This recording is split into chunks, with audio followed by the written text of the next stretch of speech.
안녕하세요. 4월 24일 금요일 아침 말씀 시간에 나오신 성도 여러분 환영합니다. 오늘 우리가 함께 볼 말씀은 창세기 30장 1절부터 24절입니다. 그 중에서 17절부터 24절까지 제가 봉독하겠습니다. 하나님이 레아의 소원을 들으셨으므로 그가 임신하여 다섯째 아들을 야곱에게 낳은지라. 레아가 이르되 내가 내 시녀를 내 남편에게 주었으므로 하나님이 내게 그 값을 주셨다 하고 그의 이름을 이삭아리라 하였으며, 레아가 다시 임신하여 여섯째 아들을 야곱에게 낳은지라. 레아가 이르되 하나님이 내게 후한 선물을 주시도다. 내가 남편에게 여섯 아들을 낳았으니 이제는 그가 나와 함께 살리라 하고 그의 이름을 스불론이라 하였으며, 그 후에 그가 딸을 낳고 그의 이름을 디나라 하였더라. 하나님이 라헬을 생각하신지라.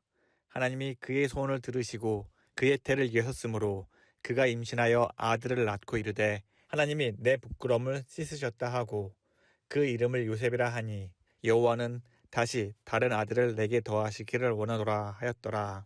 아멘. 하늘이 아무리 높고 바다가 아무리 깊다 한들 인간의 끝없는 욕심과 시기심에 비할 수 없을 것입니다. 인간의 욕망은 채우면 채울수록 오히려 더 큰 결핍을 느끼는 기이한 속성이 있습니다.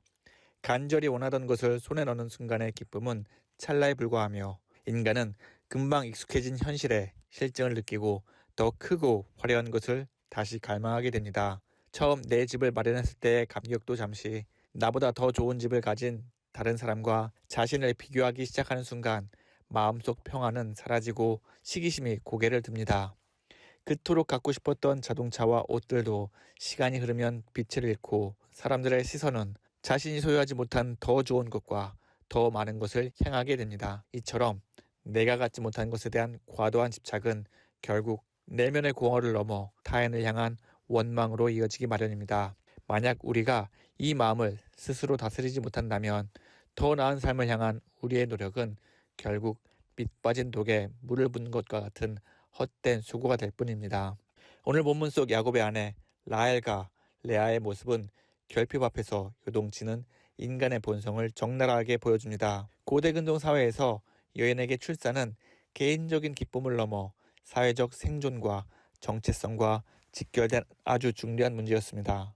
이는 믿음의 조상 아브라함의 아내 사라가 그토록 아들을 갈망했던 모습이나 남편 엘가나의 지극한 사랑을 받았음에도 자녀가 없어 하나님 앞에서 통곡했던 한나의 눈물에서도 잘 나타납니다. 당시 여인들에게 자녀가 없다는 것은 단순한 슬픔을 넘어 인생에서 마주할 수 있는 가장 큰 불행이자 수치로 여겨졌기 때문입니다. 라헬 역시 남편 야곱으로부터 누구보다 큰 사랑을 받았지만 자녀가 없다는 그 빈자리는 어떠한 사랑으로도 채워지지 않는 거대한 구멍과 같았습니다. 그것이 하나님의 섭리 안에서 태가 막힌 것이든 환경적인 이유든 자녀가 없다는 현실은 라헬에게 씻을 수 없는 수치이자 삶을 짓누르는 가장 무거운 근심이었을 것입니다. 결국 이러한 결핍에 대한 집착은 그녀의 시선을 남편의 사랑이라는 가진 것이 아닌 자녀라는 없는 것에만 고정하게 만들었습니다. 반면에 언니 레아가 연이어 4명의 아들을 낳고 그 아이들이 집안에서 건장하게 성장해가는 모습은 라헬에게 견디기 힘든 고통이었을 것입니다.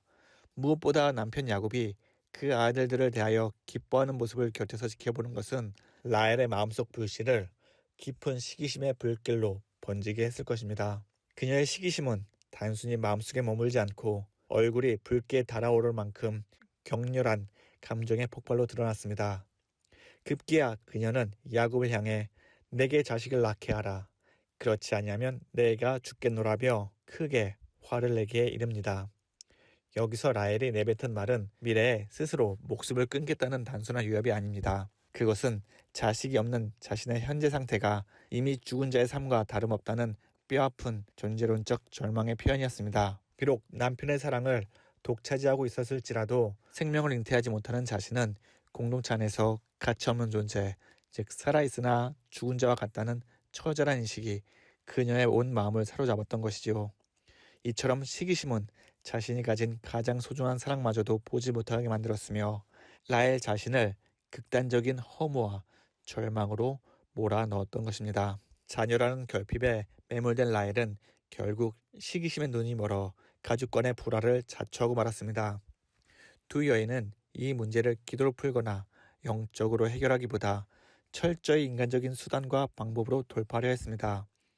라헬은 자신의 시녀 빌하를 야곱에게 보내 아내로 삼고 출산을 시도했으며, 이에 질세라 레아 역시 자신의 시녀 실바를 야곱의 아내로 삼아 경쟁적으로 자녀를 얻게 이릅니다. 여종들을 통해 태어난 아들들의 이름에는 당시 그들이 얼마나 치열하게 경쟁했는지 고스란히 보여줍니다. 빌하에게서 태어난 두 아들의 이름인 단과 납달리가 그 증거입니다.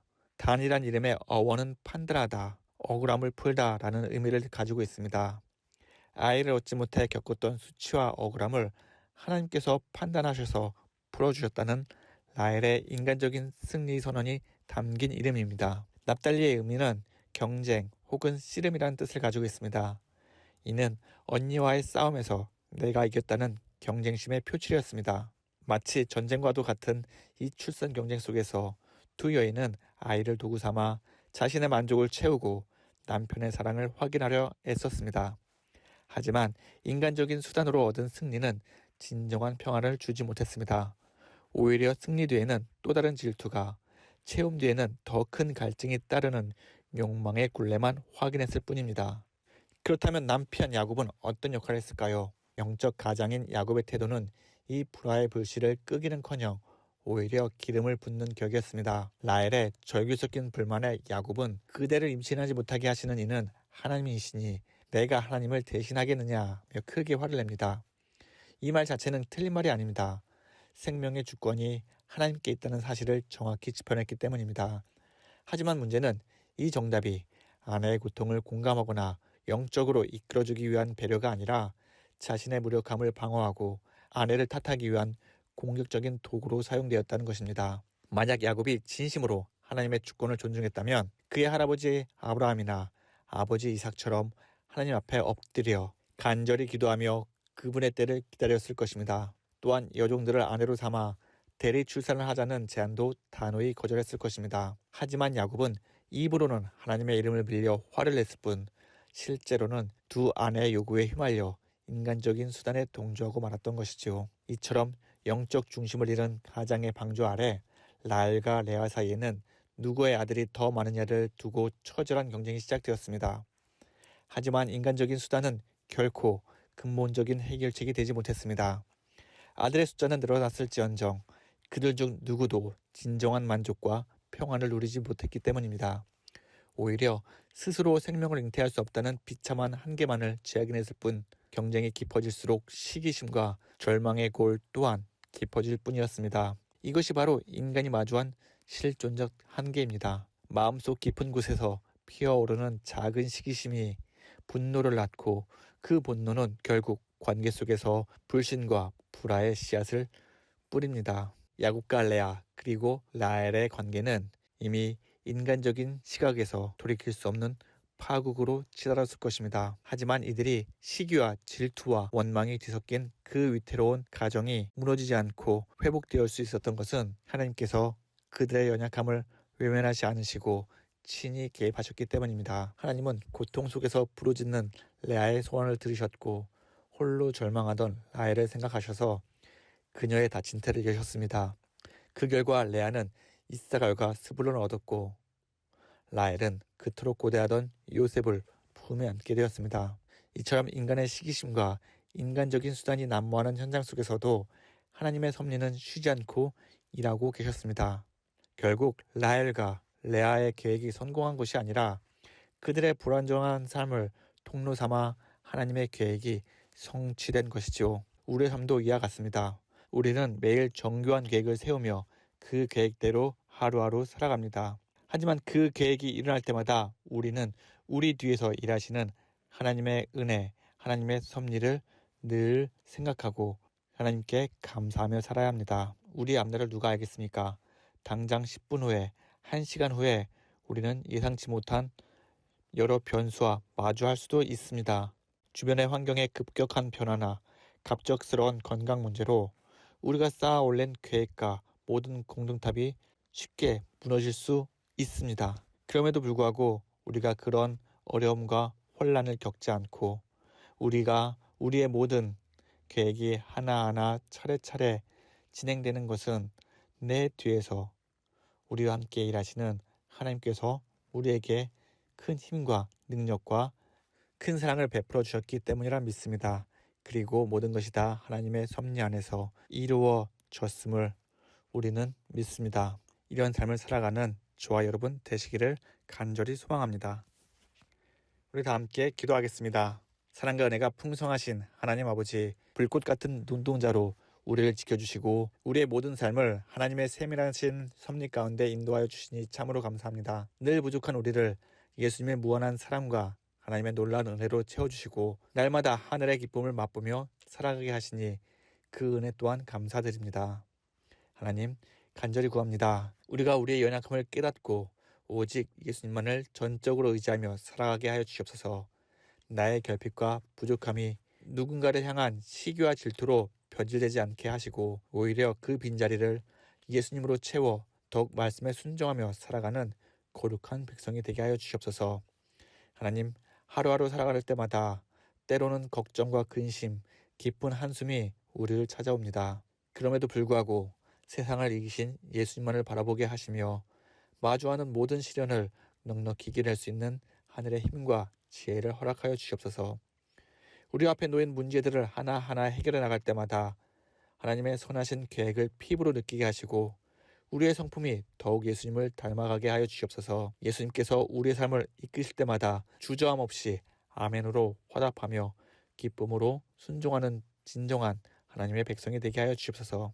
하나님, 오늘 우리가 살아가는 모든 현장 속에서 예수님을 모르는 이들에게 그리스도의 향기가 나타나게 하여 주시옵소서. 우리의 말 한마디, 행동 하나가 복음이 되어 인생의 길을 잃고 헤매는 영혼들에게 참된 소망의 길을 비추는 등불이 되게 하여 주시옵소서.